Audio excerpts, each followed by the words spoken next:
I didn't write a long introduction because we all know Amy, and also I have about 4 pages of questions. So we're gonna just jump right in, I think, and at the end, if I can power through this, we're gonna take a few questions from the crowd. So be thinking about something you would like to know. Amy's had a 50-year career. There's a lot we can learn. So I know I speak on behalf of everyone to say thank you for being here. It's been a wonderful week, and let's start, shall we?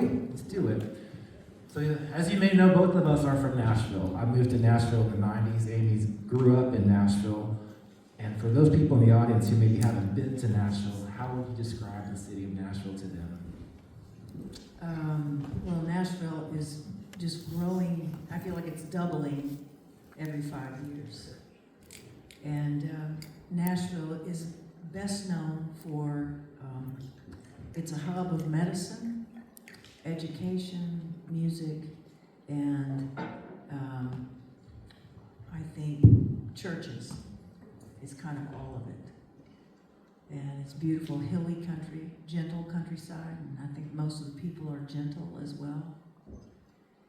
And yeah. It's also a sister city to Belfast, which I learned this week. And now I can see why, because it feels very much like a kindred spirit in terms of the cities. So on Tuesday night, Amy performed at the opening night concert, which was wonderful, but you made a comment on stage that struck me, and you said you thought maybe you were done making music. And I was wondering, was this a recent thought? What was your frame of mind leading up to this new record that's coming? Well, thank you for asking that. So, the last 5 years have been interesting for all of us. I mean, every 5 years is interesting. And I turned 65 Thanksgiving weekend. And years before that, as I was just kind of, 2 or 3 years before that, as I was looking toward turning 65, I thought, I've never experienced a year that wasn't planned in advance. Concerts are booked a year in advance. My husband and I do a series of Christmas shows at an old theater, the Ryman Auditorium.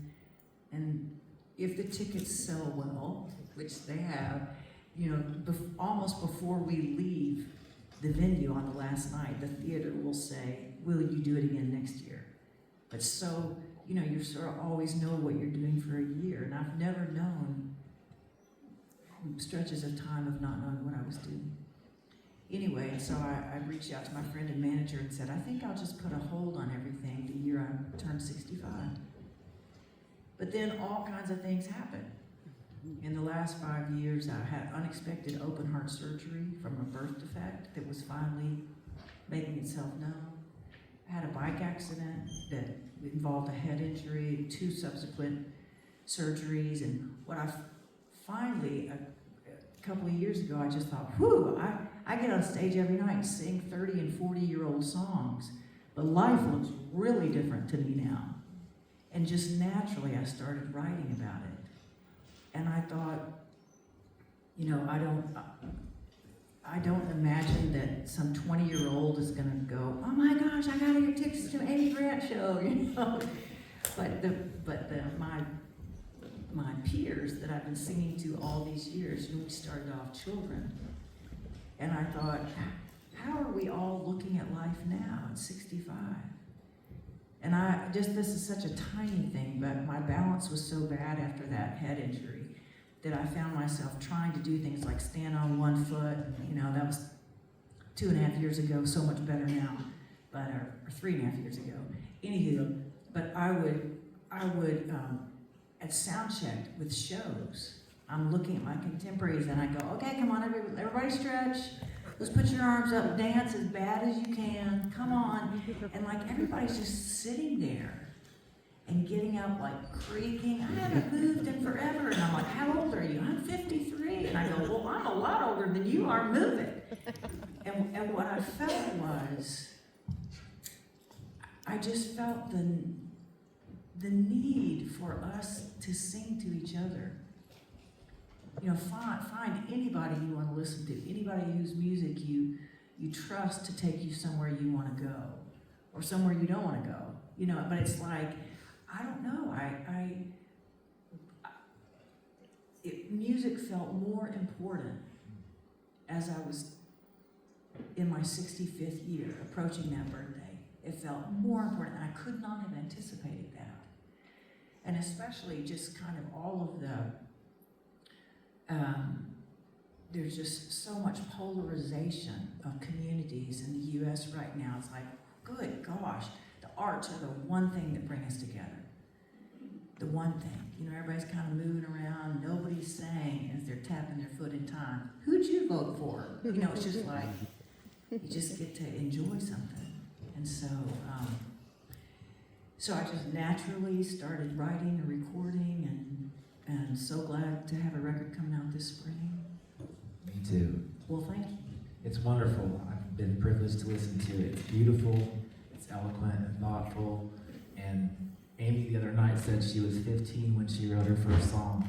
So we are at a 50-year milestone mark right here. Does this feel like a full circle moment for you to release an album like this? When I was a kid, I never thought I would actually arrive at this age. You know, I kind of am only in the moment I'm in. And so, yeah, I don't really, we just have today. Okay. Because you were 15 years old, and were you starting to play out in coffee shops? Where was your first times on stage? Well, the first time I ever got on a stage, I went to a girls' school. It was not affiliated with any church.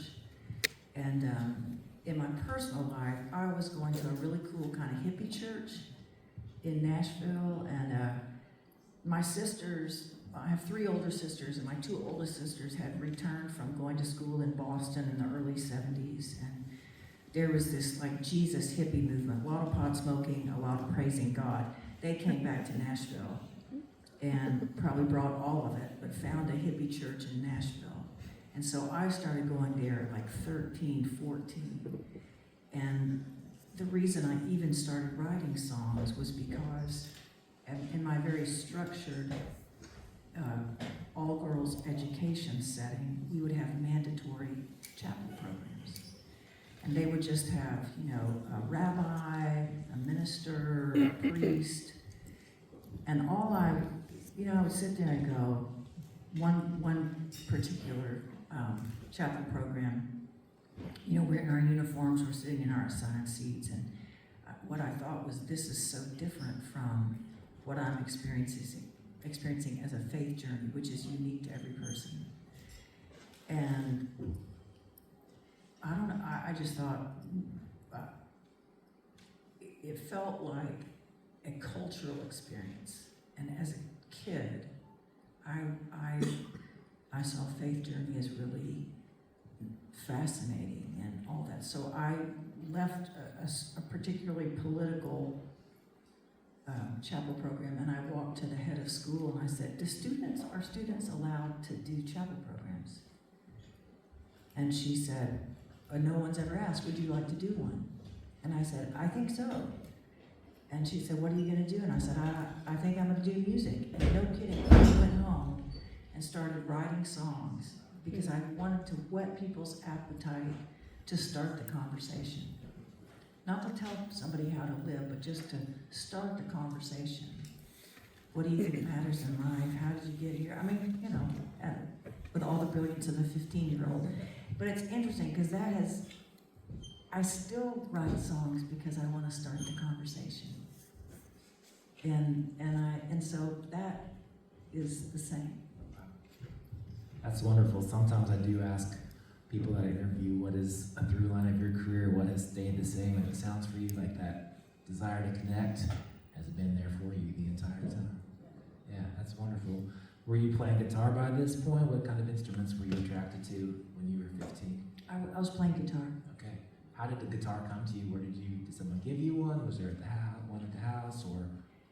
My oldest sister, Kathy, when she married her husband, Dan, her wedding gift to him was a Martin guitar. And that's a pretty good wedding gift, I would have to say.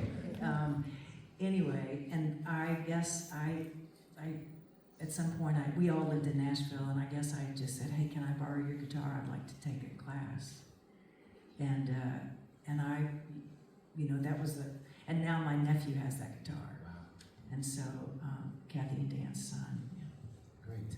So growing up in Nashville, you've got WSM, of course, we talked about the opera yesterday, we had WLAC in that era. What were you listening to on the radio? What kind of music were you attracted to at that age? I just listened probably to WLAC, AM station. You know, I had my one little ear thing at night, and pop, R&B.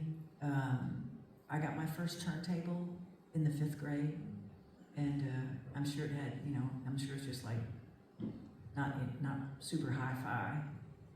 And I remember a little girl we lived on a dead-end street, and she was having a birthday party. And, I mean, we were grade school. And I said, what music are you playing?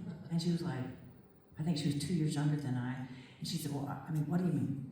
What am I playing? He said, you can't have a party without music. And so I like loaded up my turntable and the little speakers and walked them down.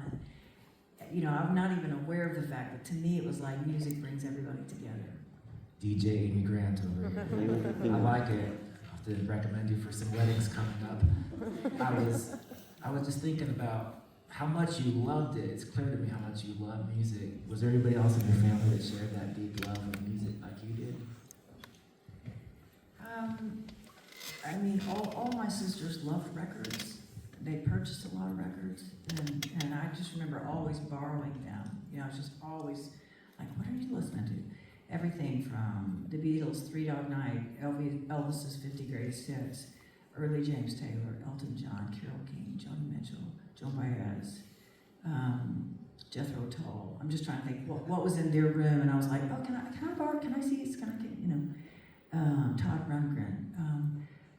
And I enjoyed like finding a record, and I just remember sitting cross-legged on the floor and playing all the way through one side and then turning it all the way through another side. And it's odd how we're all wired in a unique way, and I think personally I am wired to take up a very small amount of space in life.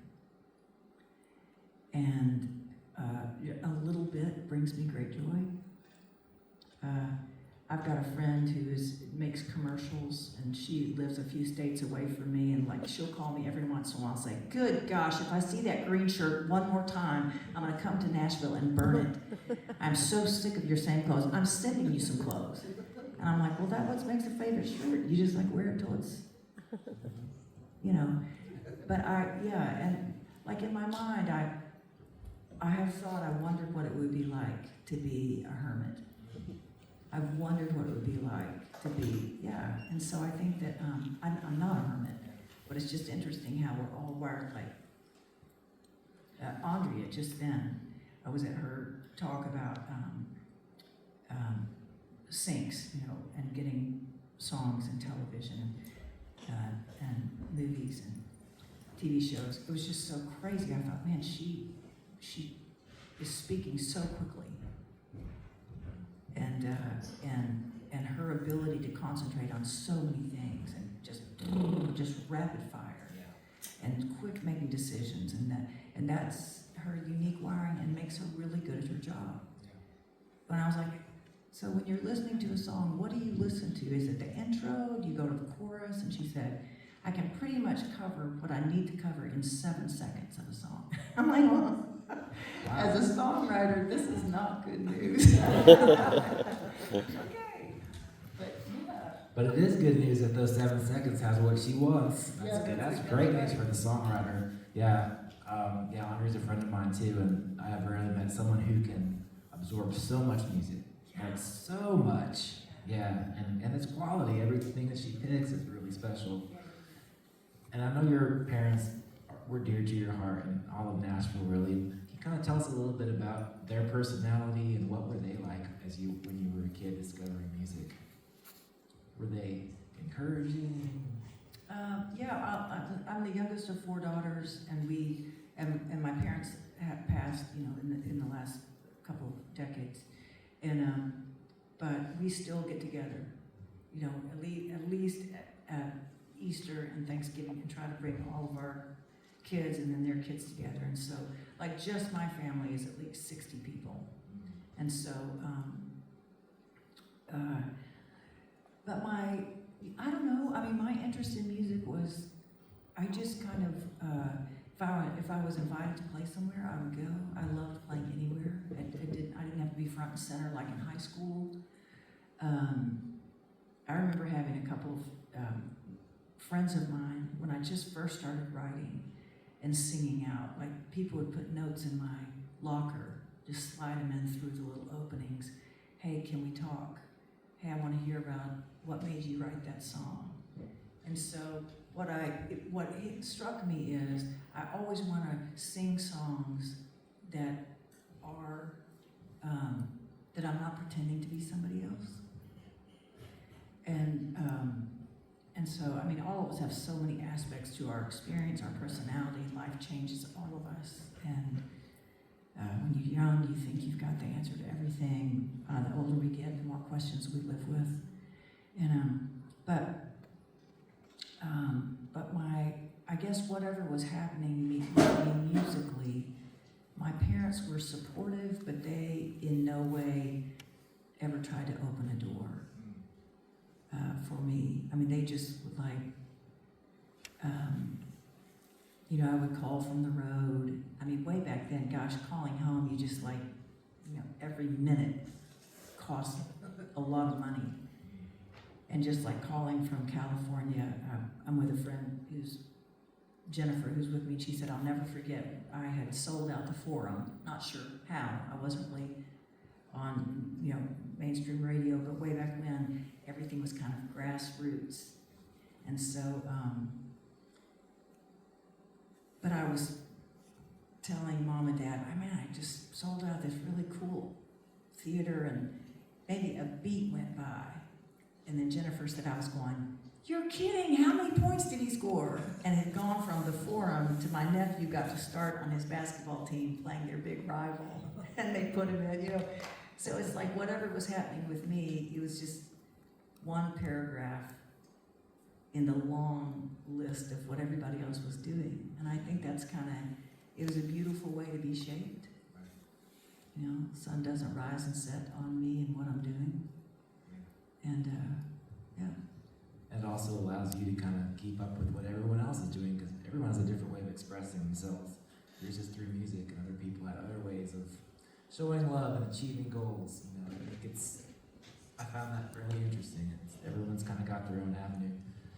I was curious, how did you get from playing at parties onto playing for audiences, just around Nashville? Did you play small places, or did you get out in town? Well, I sort of fell into the recording industry through the side door that I was not actually knocking on. And so, I mentioned that I started writing songs primarily just to start the conversation about faith. And I was also writing other things, but so a friend of mine was a studio engineer, and he was taking classes at a school that has a big music program.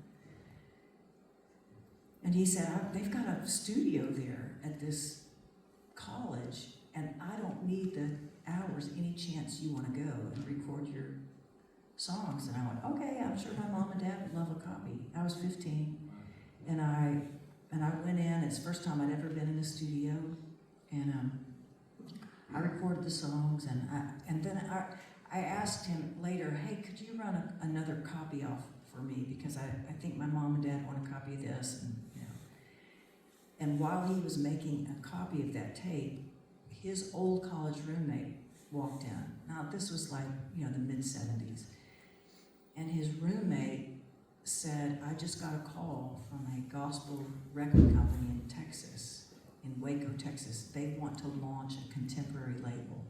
They're trying to find 12 artists. And then he went, who's that? And my friend said my name, and this guy had actually been on a date with one of my older sisters. And he said, she's not very good, but she's really sincere. They called the record company, played that tape over the phone. And that's how I got my first record deal. At age 15, over the phone. Wow. And you weren't even looking for this. I wasn't. Wow, so this is interesting to me, because what was your next step? Who did you turn to for guidance in this major step forward? Well, I mean, I still was in school, you know, and I went to school every day, and that album came out around spring of my senior year. So I was 17. I told none of my friends, because I thought, what if this is a flop? I don't want anybody feeling sorry for me. And so I don't know, it just felt like that summer, the record company had me, you know, going to different places and singing different places. I remember flying with my mom to the West Coast, and way back then, music that had to do with faith was sold through bookstores that also sold Bibles. And so I showed up at one venue, and you know, it was like a bookstore. It was in a chain mall, a strip mall, and this band was saying, "We've sent out 1,500 invitations, people to come hear your music." And I was like, okay. And I'm just, you know, there playing my guitar, and I mean, nobody came, not one person. My mother, I think, felt embarrassed, and so she went shopping in some of the other stores, and I was like, and I asked the guy later, how do you even keep a business going? Like, you had zero walk-up traffic.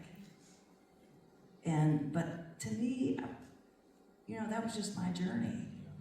And I didn't care. I mean, music, the thing about music, it's beautiful. The writing of it, the performing of it, the sharing of it. And so, you know, I was not one of those kids who, like, you know, sang looking at myself in the mirror. There's nothing wrong with that, but that's not how I perceived myself.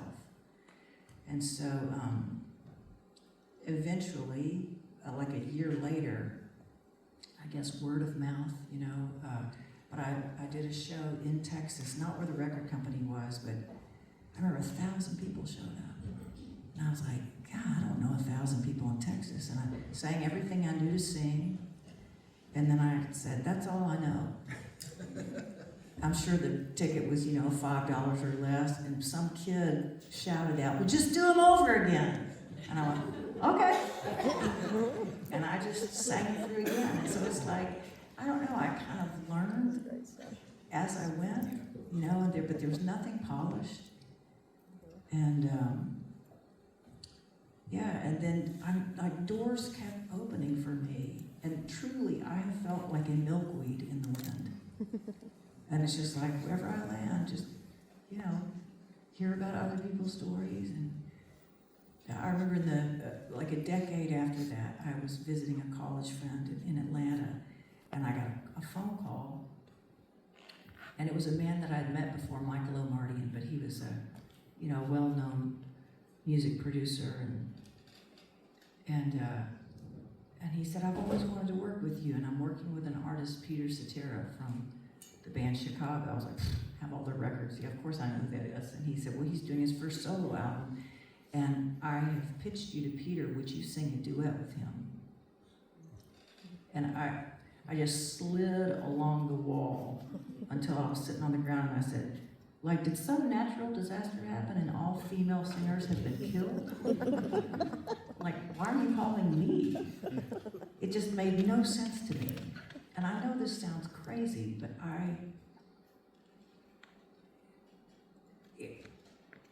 most of the big things in life for me have happened because I fell in through a side door that I was not knocking on.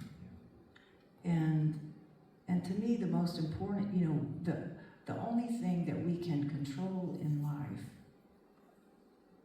like most things happen to us, are things we can't control. But how you can control is that you know,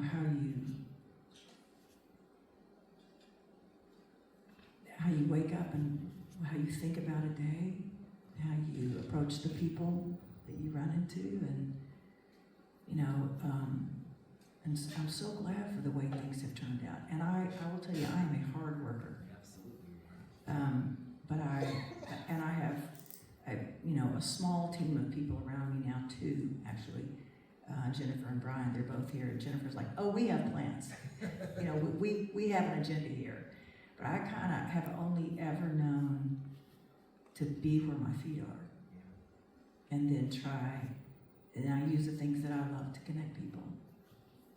And a lot of of times that has nothing to do with music. Like, this is such a crazy thing, but it's suddenly taking up a lot of my time in the last 4 days. But we have a farm. 3 different families went together and bought a farm, each of us with our individual parcels. It was on a dead-end road in Franklin, and it's not a very populated part of this small town, that everything is growing so fast. But it was going to be developed, and it's on a little historic road right next to a river, and this was 30 years ago. So we just went, oh my gosh, there shouldn't be a lot of development right here. And so, so here we are 30 years later, and I am kind of walking around. We start a fire on January 1st, and we invite people to come keep the fire going for 48 hours. Be reminded of fires in your own life that need tending. That's a whole other thing. We've been doing that about a decade. But while I was there, I'm just walking around the farm, and during COVID, we built, my father passed away, and with the money he left for me, I hired the Timber Framers Guild to build a timber frame structure. So we had a 3-week camp out. I used to want to open a restaurant. No. We had to provide 3 meals a day for 45 people. That's the most cooking I've ever done in my life. I'm done. But so I hear some noise. I go up under the pavilion, and a beautiful 2-part pagoda is being built, or pagoda. It's a structure.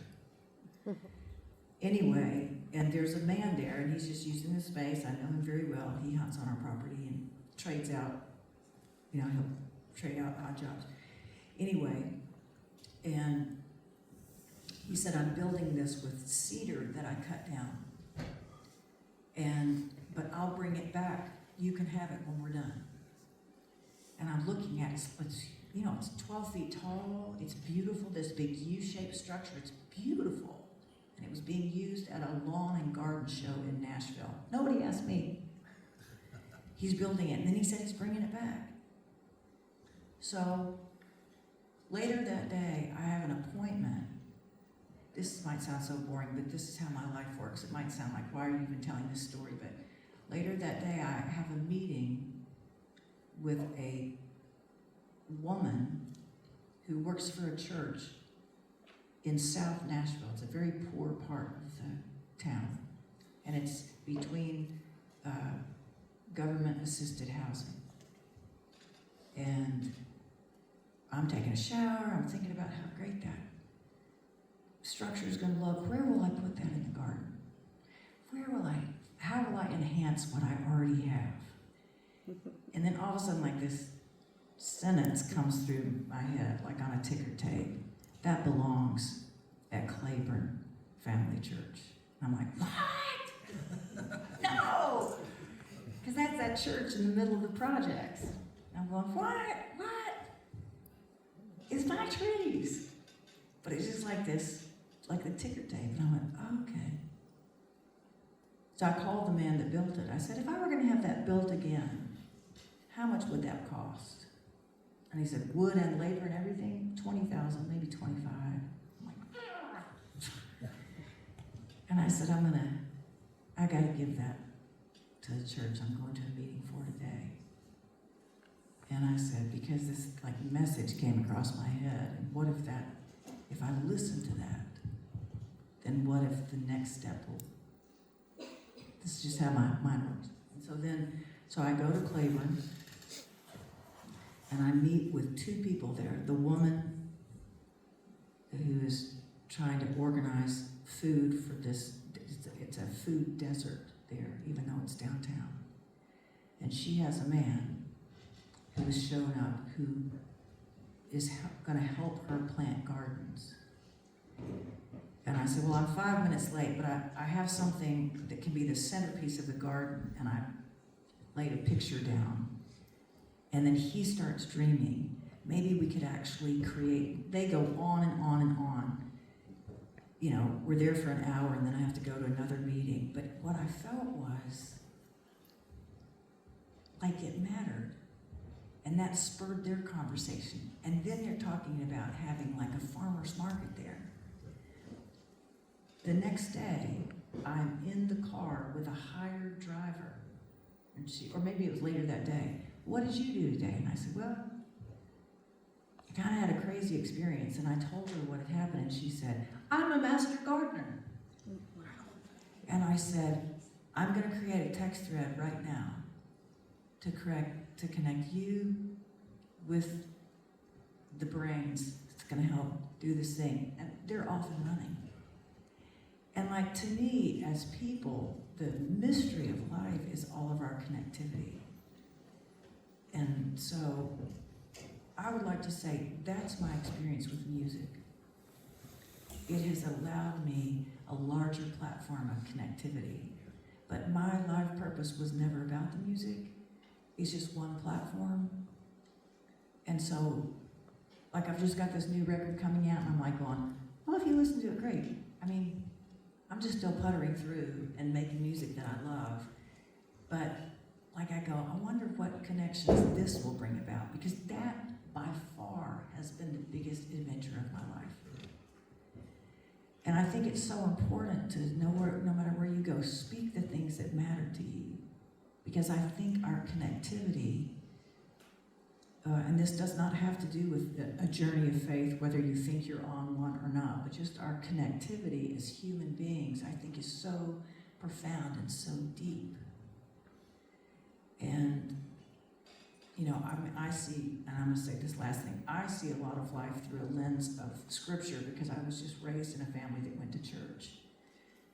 But like, when I read this book called The Hidden Life of Trees by a German forester, it's been put in 25 different languages. I was going, oh my gosh, these trees. I mean, it's crazy what the things that they are capable of achieving, protecting each other, keeping old root systems alive where there have been no leaves for 100 years, but that root system was so important to the communication of the forest. I mean, and I always go, God, why are we not using our connectivity as humans? But I think anytime we say, we draw a line in the sand, oh, I don't agree with you, oh, it's us and them, then we're abdicating that role of connectivity.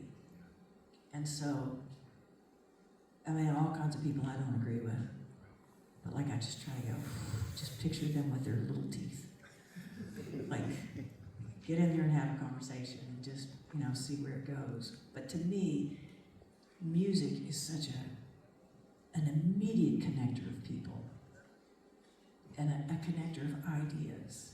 And to me, that all plays into what I feel like is my purpose, but also is a much bigger purpose of humanity. I think when you connect like that, it's a win for everybody. Everybody gets something out of that. It's a win-win situation. And I think, gosh, there's so much more to be benefiting from connecting than disconnecting. You hear people say that a lot. I'm just going to disconnect. I can't imagine what that must feel like, just to seal myself off. I would never want to do that. You miss the pain sometimes, but you miss the joy if you do that too. So, a little philosophy lesson there for you. Thanks for listening to my TED Talk. This has been great. And by the way, you probably know this, but that little Peter Cetera song that you mentioned was one of the biggest hits of the 1980s. You all know that one, right? It was an international hit, I think. So if you want to have a song in your head for the next 2 weeks, go listen to the next time. I won't sing it for you. You know how it goes. Yeah, we love that one. I love that one. So in 1982, Amy had an album that did very well. It's called Age to Age. It's great. She won a Grammy for it, sold 1 million copies. You've made it from the mainstream looking at contemporary Christian music. A lot of eyes were on you, and this is when I found Amy Grant in the 1980s. I grew up in a small town in this state called Nebraska, which is right in the middle of the country. And our church pianist was a big fan of Amy. And so we learned El Shaddai and we sang it for the church. And we learned Thy Word and sang it for the church. And, I was like 8 or 9 years old, and these melodies were just sticking with me, and I could still sing the melody to you today, 30, 40 years later. And that's a testament to your writing. And I'm just curious, how do you come up with melodies? Did it come easily to you, or is it natural? How do you find a melody when you write? Well, that's a good question. I'm not a prolific writer, and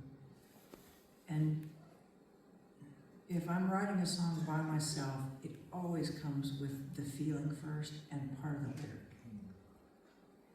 And then just curiosity, I'm not prolific on any instrument, but I'm always curious, what happens if I do this? What would I sing over that? And so many times my co-writes have been, I'll say to a friend who's very musical, will you just give me a playground to play on? Just any chord chart will do, but just play it in the shape of how you might imagine a song. And then I'll just write the melody and the lyric on top of that. And then recently, I interviewed 2 sisters to hear their story. One is a nun and one's an addict. And I said, would you trust me to write about your story? And so they came before the sun even came up. It was exactly a year ago. And they came to my house and we talked for 5 hours. I mean, they'd never told each other their story. And I knew them through different ways. Anyway, so the next morning, we probably talked 5 hours. It was just beautiful. And I was just witnessing the whole thing. And the next morning, I sat in that same room, got up before the sun came up, and I was like, it's only gonna get more distant. I'm just gonna sit here until I begin to capture. And I wasn't really sure whose side I was gonna tell. And so I just started like writing phrases. And then but I was probably in that chair for 3.5 or 4 hours. Then I called a friend of mine who's great with music. And I went to his studio this couple days later, and he said, I'm not sure what to do with this. And I said, let's just find a tempo. And I'm just gonna chant the lyrics in the rhythm that I hear them. And so we find a tempo, and not just like to a metronome, but he kind of, did a little bit of a drum thing. And then I chanted the lyrics. And then he later on sent me, hey, I hear these chords. And I went, no, I don't hear those. And he said, let me try it again. And then he sent me something else. And then I said, okay, I'll write over this. All that to say, you don't have to be proficient at an instrument to be a songwriter. And that is good news. You just have to have something to say. And, if you're into songs that tell things. And not everybody, my husband's an incredible musician. He's just incredible. And for him, it's all about the feel of the music. And so even coming to songwriting, there's so many ways to get there. Yeah. Well, my background, my career has been as a journalist primarily, and I've come to learn in these most recent years that half of the writing process is rewriting. You've got to fine-tune it. Sometimes the focus shifts, and like you said, what voice do you want to use, and whose lens do you want to take? What's the rewriting process like for you? Well, that's fun. Mm. And I think rewrites happen all the way till you're in the studio recording it. Because then, if you're recording with several musicians, then there's all this creative energy in the room. And I mean, it's palpable. You can feel it. And they've got their instrument, and they're all having to listen to each other. And I'm just singing a scratch vocal, but suddenly with all of that creativity, everybody's breathing together and feeling it. And then you'll actually just sing something that wasn't even the original lyric, or it's different. You've changed the melody, but it's what happened when everything came together. And so yeah, and the other night I was singing with Mac McAnally. He for decades was the musical director for Jimmy Buffett. And he said, you know, Jimmy, he was rewriting his songs all the time. And he would just get out and, you know, in the middle of a performance, he would just write it around the town he was in. And so I guess, you know, a song's got to be kind of fluid if you're constantly wanting to change it. Yeah. What would Jimmy Buffett do? He would rewrite. So I think that's important. Yeah, Jimmy Buffett, one of the great songwriters in American history. Everyone knows Margaritaville, of course, but as you dive into the Jimmy Buffett catalog, and the Mac McAnally catalog for that matter, you'll be endlessly rewarded, I'll say that. At this time in the 1980s, when your career's taking off, you always hear Christian artist Amy Grant, Christian artist Amy Grant. A lot of artists kind of bristle when they're labeled as a genre. Did you ever feel that you were labeled as Christian artist Amy Grant, or did it matter to you that you were constantly, those two words were constantly ahead of your name at that time? Well, if I were on an airplane and somebody said, what do you do? I wouldn't say recording artist. I wouldn't say contemporary Christian music artist, because all those things just sound boring to me. It sounds like there's no discovery in it. I would always just say, I'm a songwriter. Haven't heard anything of yours? And I go, I don't know. But, and I think especially sometimes if you know, people will have a foregone conclusion about a label. Either I'm into that or I'm not into that. And especially with anything that's artistic, it's better saying less is more. Absolutely. Because then they'll go, well, like, describe it to me. No. No. You know, and also nobody wants to be told what to do. And so, especially if you happen to sing songs that include faith, and my songs have more questions than answers. But people are like, well, no, I'm really not into that. But I might have said the exact same thing. I'm not into that either. If somebody, you know, told me how they were labeled, whatever the label is, there's just no discovery in a label. So it's like, it is the vein. There's some music journalists in the crowd. The label, oh, it's terrible. It's so difficult. I think the days of album reviews are over, I think. I hope. But like when people, you know, you would just read album reviews and it would be... So I remember a time before internet when you would learn about music by reading magazines and you would, you know, go to record stores and listen to it. And there is a benefit to comparison. I'm just speaking to some musicians out here, I guess. It is nice to when someone says, you know, you kind of remind me of Joni Mitchell. Like, that's a compliment, and that's kind of an avenue into what you're doing. But yeah, being labeled, I don't think any musician likes that. I don't know if you all agree with that, but it's a challenge in this modern era of music of how to describe yourself and how to define yourself. It takes some effort, but the reward is there once you get it figured out. So I do want to say, like, by 1988, Amy's released her masterpiece. She's on a major label. She's got an album called Lead Me On. It's widely considered like the gold standard of what that era, you know, the Christian contemporary genre, we'll label it for just this purpose.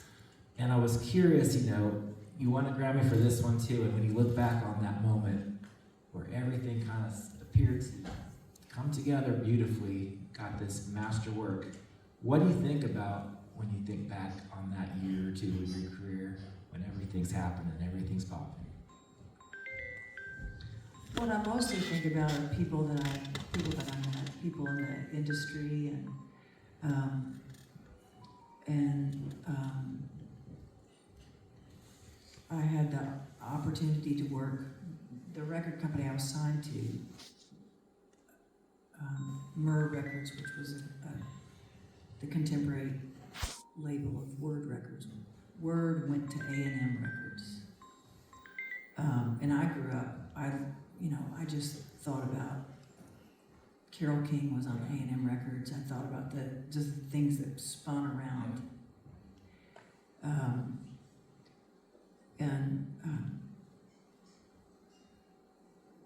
Anyway, but Word Records said, we feel like you have an audience that could be bigger than what we can find through the Christian bookstores. So they went to A&M and signed my musical distribution rights to there.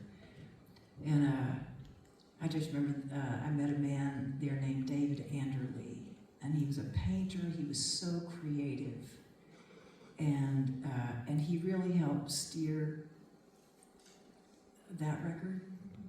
He helped steer a lot of things, and he said, and I was singing music that a lot of songs talked about faith, and he said, first experience I ever had with anything Christian was a 10-foot tall cross burning in my front yard because I was a Jewish kid. And he just said, sing things that make me believe you. And so that album that he actually steered, helped steer, I just kept going, how does this conversation, I mean, there are a lot of nutbags in the world. And so, but I just feel like all along my creative path, I had really wonderful, intuitive people who were generous with their experience. And yeah, I did want to ask you about the value in having a cheerleader, someone that's like rooting for you. Someone that none of us will ever see because they're behind the scenes. What's that like to know you have a few people going, yeah, Amy, you got this, good job, way to go? Well, my experience is it takes a village to do anything. And, the presentation of music matters, and finding other musicians. Hey, would you be interested in doing these shows with me? And I look back to the late 80s, and those were probably the largest crowds I ever sang to, were in the late 80s. And it was all kind of under, I don't know how to say it, like grassroots. And so many great musicians, and they'd come to Nashville, and we just had this, and so, but every time I'd be out on stage singing, and all I could think of, if all these other musicians were not here, this show would last for 3 songs. The girl with the guitar, but their dreams were, they were experiencing their dreams too. Yeah. I want to get out. I want to play music. I want this thing I've worked on so hard, hours. But if we do it together, I get to go out and play those leads. I get to, so it's sharing dreams with other people, and I've played with so many great players, and I was like, hey, stay here. It's your job to lose. Go who's paying you more. If somebody got another gig, I'm like, heck, go for it. Yeah. And it's fun now. I'm touring again with a guitar player that I toured with in the 80s. And so, but all those relationships, just the great thing about doing something that you love for decades is you just have so much shared history with so many people. Yeah. I think that's a good lesson for this conference in particular. Amy, like she said, started writing songs because she wanted to connect. Things grew, and it came to the point where you're selling a lot of tickets, but you stayed true to what you wanted to say, and you stayed true to how you wanted to present yourself. I think there's a lot of value in that. We live in Nashville, and we can see it every day of artists changing to fit something, or here's a song that somebody wrote that doesn't really fit you, but it's a hit, so take it. It happens. Once again, I'm not going to take away from someone else's experience, but I think when you look at the history of Nashville music of really my lifetime, you're a prime example of sticking with what you're good at, and sticking with what you do best, and staying true to your path. So I just want to say thank you for doing that. It's not easy. The music business is not easy, but to be true to yourself and your faith, you did a great job with that, and I think this audience probably appreciates how hard that is, and we see that in you, so thank you for that. I do want to jump out here. I can't see anybody out here, but I'm going to see if anybody has any questions before. I have a few more to ask, but I feel like I've talked a lot, so I'm going to venture into the void here and see if anybody has any hands up. All right, we've got someone here named Lee. Alice, share your question with us. Hi, Area. You mentioned working with Michael Omarion, and you done a project called Child of the Promise, and a great song with Vince called What My Eyes Have Seen. I know Donna Summer also worked on that, and she also did a cover of your song Breath of Heaven. I was just wondering if you have any stories with Michael and Donna, or did you get to work with Donna Summer at any point, or? I did not get to work with Donna Summer, but this last year I actually, in Nashville they have a music club called the Bluebird Cafe, and it's there's songwriters around, and Donna's daughter. Yeah, Amanda, yeah. Yeah, so Johnny Swim was there. They were two of the seats, and then a songwriter that wrote some of the music for Hamilton was there as well. And it was an eclectic gathering, and but yeah. Yeah, okay. Thank you. Donna Summer, another Nashville musician that had an incredible career. Wrote some songs. Anybody? Okay, we got one. All right, fourth row here. I know. I don't have my right glasses. I could be Sally Jesse probably. Hello, Andy. You touched upon your musicians. You have built an incredible community of talented songwriters, engineers, producers, touring band, studio band. How would you kind of describe the culture of that body of people that you have worked with throughout the career? There must be a lot of common ground and shared community. You don't get that kind of loyalty over decades without being kind of a leader who just communicates an ethos. And you're obviously a magnet that attracts very talented, creative people and technical people, but also really great human beings. And that's always impressed me with the community of folks that you've worked with. Any thoughts, either specific examples of people or general thoughts on that? Well, what immediately came to mind was I got a text yesterday from Wayne Kirkpatrick. We toured together. He produced one of my records. We've written songs together for decades. It's been a long time since we've written together, but he said 30 years ago today, we started recording songs for us, a record called Behind the Eyes that came out in the late 90s. And I went, oh my gosh, what was the name of that studio? It was like, felt like it was in the woods. And one of the players, as the sun went down and all the plate glass windows that looked out over the treetops became like mirrors. And one of our friends, he's no longer alive, but he was really digging hard his reflection in the mirror. We all started laughing at him that during the recording he was just like, styling hard and playing like there was a million people out there shouting his name. And but to me, it's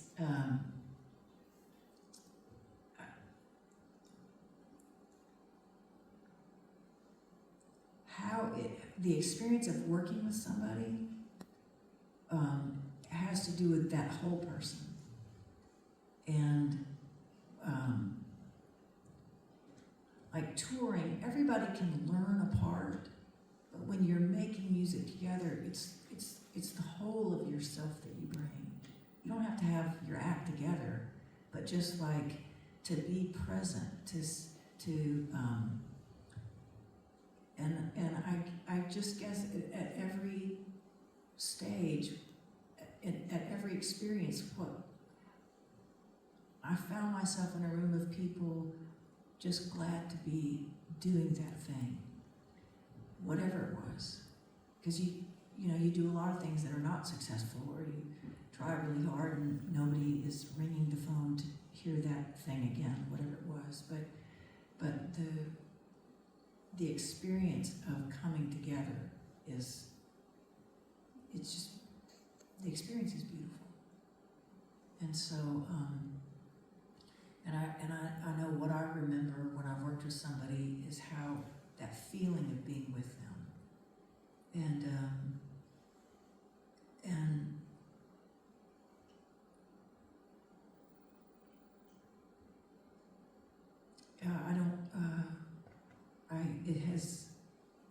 it's been lovely to have had a lifetime of working with different people. And I'm not really sure how to answer that. What would you say?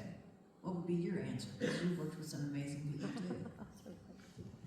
I don't know. I think just people you enjoy being around. You look at the careers of artists who have kept the team together for a long period of time, and that delivers, I think, an X factor, both to the music and the presentation of the music, as well as just the overall satisfaction of the career and fulfillment.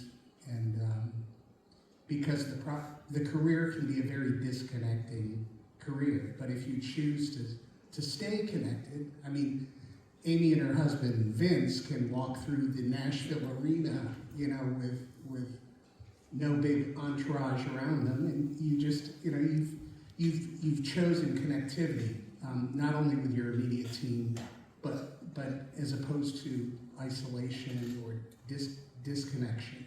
Yeah. Yes. Yeah, but I think it starts with core values and attracting talented people who share those core values, even though there may be many other differences beyond that core. I just had to ask you that question because I've always been impressed with people who have surrounded you, who you have surrounded, and they've been with you for a long time. So this last, I did a 25-city tour in October, and oh my gosh, the band has never sounded better. I feel so much more purposeful in work, but I just feel like we couldn't fill a theater.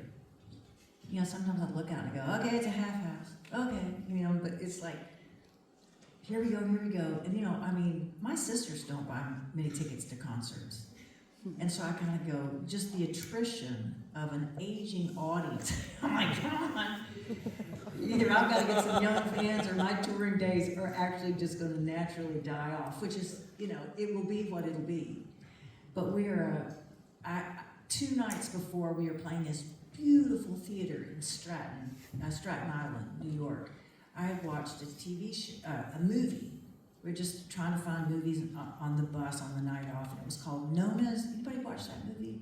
Yes. Nona's. Oh my gosh, it's about a true story about a restaurant in Staten Island, and this man's dream of honoring the tradition of family and food.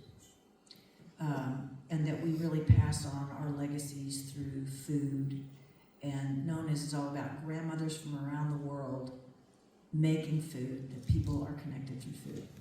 And so we show up at the gig, and what are we right next door to? That restaurant. And I'm like, oh my gosh. And I go over there, and of course it's, no reservations available. And people are waiting outside. I said, do you have reservations? Yeah, do you have reservations? I said, hey, are you around? You want to go hear some music tonight? I'm playing next door. There are a lot of tickets available. Just trying to work it. And it was so great. And, and it was funny because one woman came out. She had an Australian accent. And I said, did you have a reservation? And she said, no, I was just put at the table for 4. And, Two were from Germany, I was from Australia, we just enjoyed the food, and we're sitting there, and she said, I saw you in Australia, 30 plus years ago. And I said, well, you want to come see me tonight? I'm right next door. And anyway, as it turned out, Joey, who the movie's about, I guess is watching me outside his restaurant. And he invited me to come in and sit at the bar and have a meal. And then he's talking about the sequel to his. And it's funny, he said, would you write a song for the sequel? But now that I've been to how songs get into movies, that's not going to happen that way. But it's funny, I said, I've got an old song that I want to rewrite for this. And I just sang him the chorus of it. And that's all it was. Just rewriting the chorus of an old song for Joey, who fed me for free. And and that was in the fall. And when 2026 came around, he just said, thinking about you, Happy New Year, Joey. And I thought, that's the beautiful thing in life, is all of us are doing what we're passionate about, but it's the friends that you collect along the way. And I said, does any of your staff want to come to the show? And he said, we've never worked so hard. We worked so hard, here. But he said, come back after your show and let's enjoy a bottle of wine. And they were already locked up by then. And of course, the band, we're never going to turn away free food or alcohol. And we came in and just, everybody told a little bit about their story.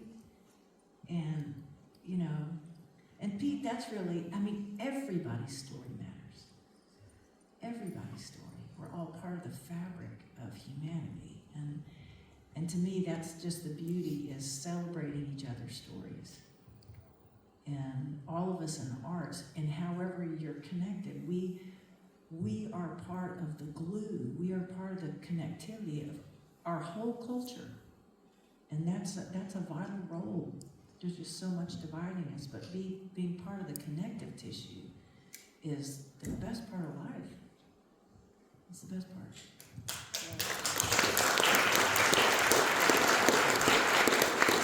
Well said. Moved up to the balcony, way up here.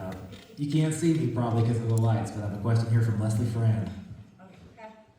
I'm glad you mentioned that movie because I loved it. Now I want to go to the restaurant. So, Nonas. First, I just want to say we are all so thrilled that you made the trip here. It just means so much for you sharing your story. So, first and foremost, thank you.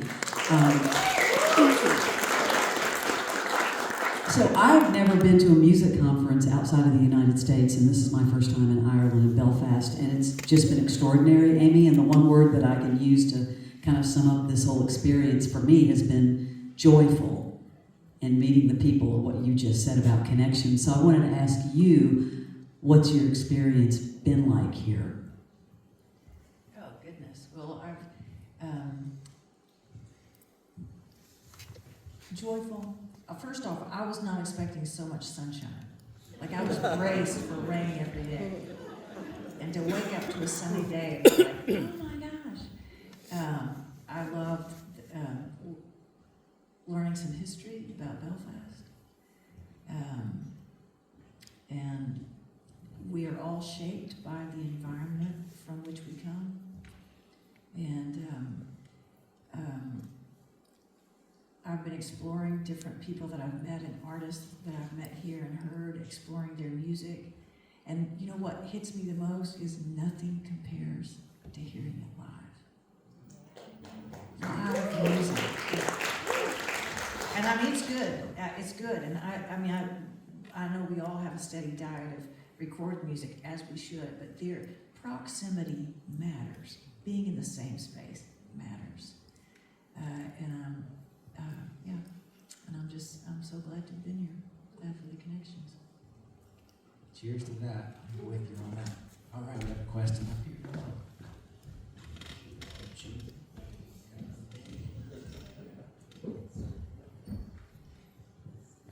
Hi, thank you very much. This has been so informative and so great to hear about your life experience. I was wondering, did you ever along the way find yourself lost as an artist, as a human maybe, looking for the right direction when there seems to be all the roads and at the same time none of the roads? Yes. And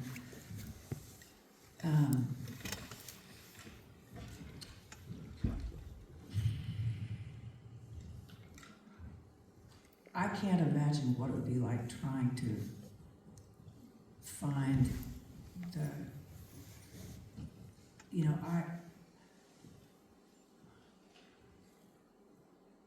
let me think through this answer.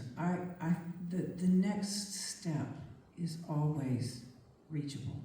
The next step is right in front of us for all of us, whatever that is. I'm so grateful to have grown up in a time that was not so visible. And, you know, I made a lot of really bad choices that had incredible repercussions in my personal life. And I just always say, and a lot of those were private and protected. I just grew up in a less observed era. But always the best lessons are learned the hard way. And so I have learned a lot of really great lessons through life. And but I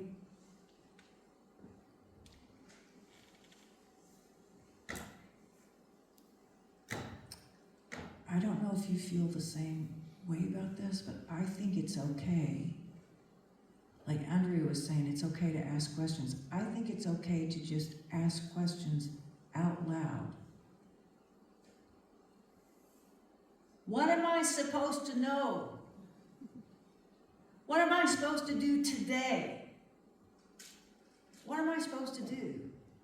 Where now? And then just sit in the silence of it. Because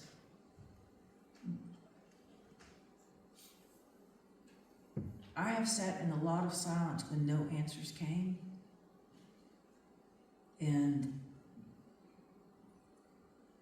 But it takes space, it takes stillness to hear your own voice or to hear your own gut. And we live in such a noisy world. But I think it's so important to have conversations that are patient and simple, and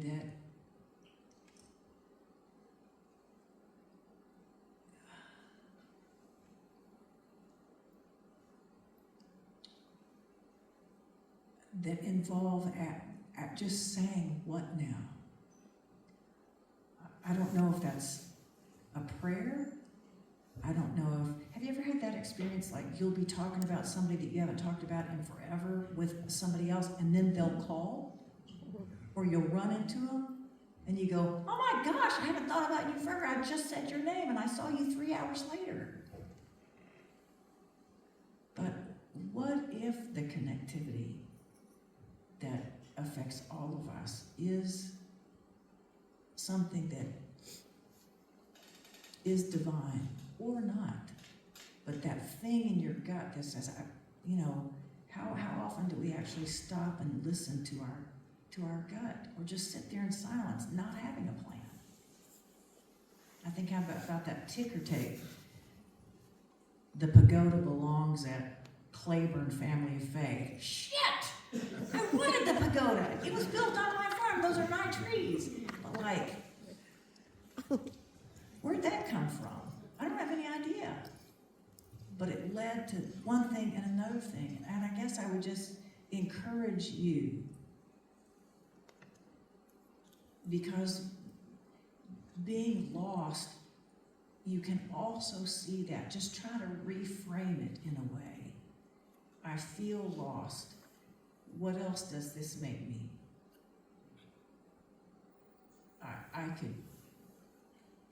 I'm waiting for direction. I'm open to a new possibility. I don't have the answer for myself right now. Oh, I heard about, I think I'm gonna go to this place for coffee. And then a conversation happened. I don't even know, except for, I don't think you have to have money or membership or privilege to enjoy the things that are yours rightfully as a human. I mean, we want everything fast, but if we're intentional,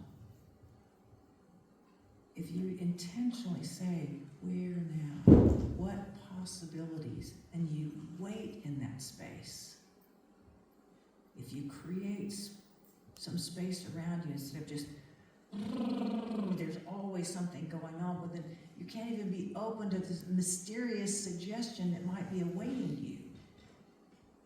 And I don't know if that even, what that even sounds like, except for, do you have any response to any of that? I'm just loving what you're saying. Thank you so much. Okay. I really take away that asking. It's Ask. maybe a conversation, and as you said, maybe that what now is that stone that you throw and the ripples that Yes. come to you. So really, I thank you so much for your answer.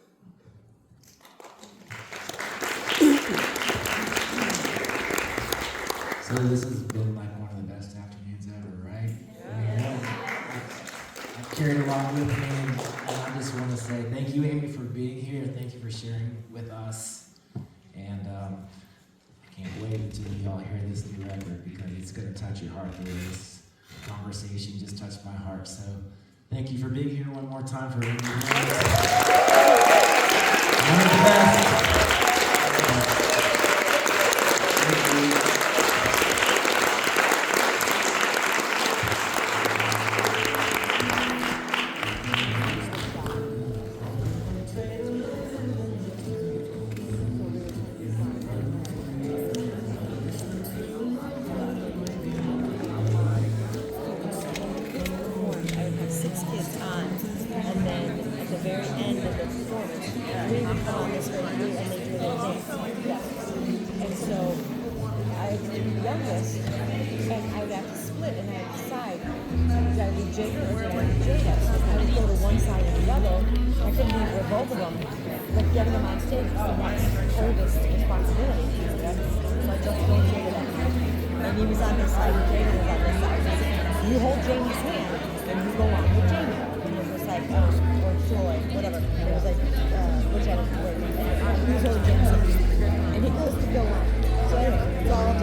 Honestly, oh, that's so great. So you did the show?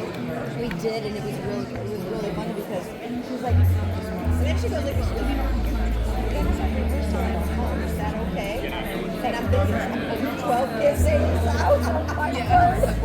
I don't know about this. She liked us anyway.